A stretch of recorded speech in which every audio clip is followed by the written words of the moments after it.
भर दिवसा 21 वर्षीय तरुणीच्या भावाच्या आणि आईच्या डोळ्यामध्ये मिरची फेकली आणि त्या 21 वर्षीय तरुणीचं अपहरण करण्यात आलं. पण या घटनेचं सत्य आता भलतंच निघालंय. पुणे जिल्ह्यातील इंदापूर तालुक्यातील भिगवण गावामध्ये राहणारी 21 वर्षाची तरुणी. येत्या 22 तारखेला त्या तरुणीचं लग्न होतं. त्या लग्नाच्याच खरेदीसाठी ती आपला भाऊ आणि आईबरोबर मार्केटमध्ये गेली होती. मुलगी, भाऊ आणि आई हे तिघही एकाच दुचाकीवरून प्रवास करत होते. पण अचानक त्यांची गाडी अडवण्यात आली. गाडीसमोर अचानक दोन तरुण आले. त्या दोन्ही तरुणांनी त्या मुलीच्या भावाच्या आणि आईच्या डोळ्यामध्ये लाल मिरची पावडर फेकली. त्यांना बाजूला फेकून दिलं आणि पुढच्या काही वेळामध्येच त्या 21 वर्षीय तरुणीला टेम्पोमध्ये ढकलून तिचं अपहरण करण्यात आलं. सायंकाळचे 4 वाजलेले होते. भर मार्केटमध्ये ज्या ठिकाणी गर्दी होती त्या ठिकाणी हा प्रकार घडलाय. त्यानंतर भिगवणमधील नागरिकांनी तात्काळ पोलीस स्टेशनमध्ये धाव घेतली. झहीर हारून शेख आणि आयान हारून शेख या दोन्ही सख्या भावांनी त्या 21 वर्षीय तरुणीचं अपहरण केलंय. त्यामुळं त्यांच्या विरोधात पोलिसांमध्ये तक्रार दाखल करण्यात आली. दोन मुस्लिम तरुणांनी हिंदू मुलीचं अपहरण केलं. त्यामुळं नागरिक प्रचंड संतापले. त्यांनी पोलीस स्टेशनसमोरच ठिय्या आंदोलन केलं. एवढंच नाही तर लोकांनी महामार्ग अडवला, टायर जाळण्यात आले. सकल हिंदू समाजाच्या वतीने 18 फेब्रुवारीला आमदार संग्राम जगताप आणि आमदार गोपीचंद पडळकर यांच्या नेतृत्वाखाली हिंदू जनाक्रोश मोर्चा निघणार अशी घोषणा करण्यात आली. पाहता पाहता ही घटना महाराष्ट्रामध्ये वाऱ्यासारखी पसरली. पण पोलिसांच्या तपासामध्ये या सर्व प्रकरणामध्ये एक धक्कादायक माहिती समोर आली. इंदापूर तालुक्यातील भिगवणमध्ये 21 वर्षीय तरुणीसोबत नेमकं काय घडलंय? पोलिसांनी तपास केल्यानंतर अशी कोणती माहिती दिली ज्यामुळे या घटनेचं रूपच बदललंय? चला 2 मिनिटात आपण या व्हिडिओमधून जाणून घेऊ. 17 फेब्रुवारीचा दिवस होता. इंदापूर तालुक्यातील भिगवण गावामधील 21 वर्षीय तरुणी आपल्या सख्ख्या भावाबरोबर आणि आईबरोबर मार्केटमध्ये खरेदीसाठी गेली होती. ते तिघही एकाच दुचाकीवरती गेले होते. येत्या 22 तारखेला त्या तरुणीचं लग्न होतं. त्यामुळे त्यांनी लग्नाची खरेदी केली होती आणि पुन्हा आपल्या घराकडे परतत होते. त्यावेळेस अचानक दोन तरुणांनी त्यांची गाडी अडवली. गाडी अडवताच क्षणी तिघांच्याही डोळ्यामध्ये लाल मिरची पावडर फेकली. आई आणि भावाला बाजूला ढकललं तर त्या 21 वर्षीय तरुणीचं अपहरण करून तिला आपल्याबरोबर घेऊन गेले. ही सर्व घटना अवघ्या काही मिनिटातच घडली. तरुणीच्या भावाच्या डोळ्यामध्ये मिरची पावडर फेकल्यानंतर त्याला मारहाण देखील झाली.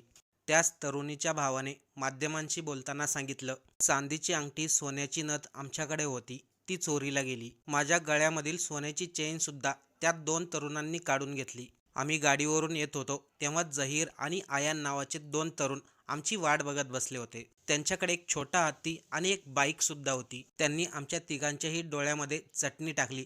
त्यानंतर मला, आईला आणि बहिणीला तिघांनाही दांडक्याने मारहाण केली. त्यानंतर बहिणीला टेम्पोमध्ये टाकून ते तिथून फरार झाले. ही घटना उघड होताच ग्रामस्थांनी लगेचच जवळच्या पोलीस स्टेशनमध्ये धाव घेतली. झहीर आणि आयान शेख या दोन्ही भावांच्या विरोधामध्ये पोलिसांमध्ये तक्रार दाखल करण्यात आली. पोलिसांनी देखील लगेचच अपहरणाचा गुन्हा दाखल केला आणि तपासाला सुरुवात केली.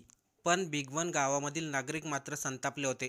संध्याकाळी लोकांनी पोलीस स्टेशन समोर गर्दी केली. जोपर्यंत मुलगी सापडत नाही तोपर्यंत एकही व्यक्ती इथून हलणार नाही असं म्हणत तिथं ठिय्या आंदोलन केलं. त्यानंतर चिडलेल्या आणि भडकलेल्या ग्रामस्थांकडून पुणे सोलापूर महामार्ग अडवण्यात आला. टायर जाळण्यात आले. चिडलेल्या ग्रामस्थांनी भिगवण बंदाची हाक दिली. गावामध्ये धार्मिक तेढ निर्माण होऊ नये, दोन धर्मामध्ये वाद होऊ नये यासाठी गावामध्ये मोठा पोलीस बंदोबस्त वाढवण्यात आला. बुधवारी पोलिसांनी माध्यमांना माहिती दिली. आरोपीच्या शोधासाठी पोलिसांनी 6 पथके रवाना केली आहेत. आरोपींचा तात्काळ शोध घेण्यासाठी 165 किलोमीटरचा रूट मॅप तयार करण्यात आला. एवढंच नाही तर पुणे जिल्ह्याच्या सर्व हद्दींवरती नाकाबंदी करण्यात आली होती. त्यासोबतच प्रत्येक टोल नाक्यावरती चेकिंग सुद्धा चालू आहे. कोणीही या घटनेबद्दल धार्मिक तेढ निर्माण करू नये, अफवा पसरू नये यासाठी आम्ही देखील काळजी घेत आहोत असं पोलिसांनी सांगितलं. पण या घटनेमधील खरं सत्य तर बाहेर येणं बाकी होतं. मंगळवारी रात्री भिगवण बंद करण्याची हाक दिली. दुसऱ्या दिवशी म्हणजे बुधवारी देखील पूर्ण भिगवण बंद होतं. बुधवारी दुपारी हिंदू जन आक्रोश मोर्चा निघणार आहे असं देखील सांगण्यात आलं. पण पोलिसांनी अचानक या सर्व प्रकरणामध्ये एक धक्कादायक माहिती दिली. भिगवण पोलीस ठाण्यातील अप्पर पोलीस अधीक्षक गणेश बिराजदार यांनी माध्यमांना सांगितलं, एक अपहरणाचं प्रकरण आमच्याकडे आलं आहे. त्यानुसार अपहरण आणि जबरी चोरी अशा वेगवेगळ्या प्रकारचे गुन्हे दाखल करून या घटनेचा तपास सुद्धा सुरू झालेला आहे. झहीर शेख आणि आयान शेख या दोन्ही सख्ख्या भावांनी त्या 21 वर्षीय तरुणीचं अपहरण केलंय हे निष्पन्न झालं. पण पोलिसांनी यामध्ये एक वेगळं सत्य सांगितलं. जी 21 वर्षाची मुलगी होती आणि ज्या दोन तरुणांनी अपहरण तिचं केलं त्यांचं आणि त्या मुलीचं अगोदर टेक्स्ट मेसेजवरती बोलणं झालेलं होतं. ही सर्व माहिती आमच्या तपासामध्ये समोर आली आहे. सर्वांचे फोन अजूनही बंदच आहेत. आमची टीम CCTVच्या आधारे त्या तिघांचा शोध घेण्याचा प्रयत्न करत आहे. अप्पर पोलीस अध्यक्ष यांनी त्या पीडित तरुणी आणि आरोपीच्या बोलण्याबद्दल सांगितलं. ते दोन्ही आरोपी आणि पीडित तरुणी लहानपणापासून एकमेकांच्या शेजारी राहतात. लहानपणापासून त्या तरुणीची आणि त्या आरोपींची ओळख आहे. 12 जानेवारीपासून ते 12 फेब्रुवारीपर्यंत त्यांचे कॉल डिटेल्स मागवले आहेत. कारण की या दरम्यान त्या मुलीचे आणि त्या आरोपींचे कॉल झालेले आहेत, टेक्स्ट मेसेज झालेले आहेत. ही सर्व माहिती फक्त रेग्युलर सिम कार्डवरची आहे. व्हॉट्सअपवरचा डाटा अजूनही मिळालेला नाही. त्याची माहिती देखील मागवलेली आहे. त्यामधून काही गोष्टी समोर येण्याची शक्यता आहे. या घटनेचा सखोल तपास सुरू आहे. ज्या मार्गाने हे आरोपी गेले आहेत त्या मार्गावरती सर्व जागेवरती पोलीस तपास घेत आहे. आम्ही लवकरात लवकर त्या आरोपींना अटक करू. ते आरोपी रेकॉर्डवरचे गुन्हेगार नाहीये, अशी माहिती भिगवण पोलीस ठाण्याचे अप्पर पोलीस अधीक्षक गणेश बिराजदार यांनी दिली. तर माध्यमांमध्ये असलेल्या बातमीनुसार ही 21 वर्षाची तरुणी B.Pharmacyच्या शेवटच्या वर्षाला शिकत आहे. ती आणि आरोपी लहानपणापासूनच एकाच भागामध्ये शेजारी शेजारी राहायला होते. त्या कारणामुळे दोघांचीही ओळख आहे. अगदी काही महिन्यापूर्वीच तिच्या घरच्यांनी तिचं लग्न आपल्याच जातीमधील मुलासोबत नक्की केलं. येत्या 22 फेब्रुवारीला तिचं लग्न होणार होतं. लग्नाच्या खरेदीसाठीच ती भिगवणमध्ये आली होती आणि त्याच वेळेस तिच्यावरती नजर ठेवून तिचा येण्याचा मार्ग अडून हा अपहरणाचा प्रकार घडलाय. 21 वर्षाची मुलगी हिंदू कुटुंबातील तर अपहरण करणारे दोन्ही आरोपी हे मुस्लिम कुटुंबातील. त्यामुळे या प्रकरणामध्ये चांगलाच तणाव वाढलेला दिसून येतोय. हिंदुत्ववादी संघटनांकडून जन आक्रोश मोर्चा काढण्यात येईल असा इशारा देखील देण्यात आला. पण भिगवण पोलिसांनी या मोर्चाला परवानगी नाकारली. पण काही झालं तरी हा मोर्चा निघेल याच्यावरती लोक ठाम आहेत.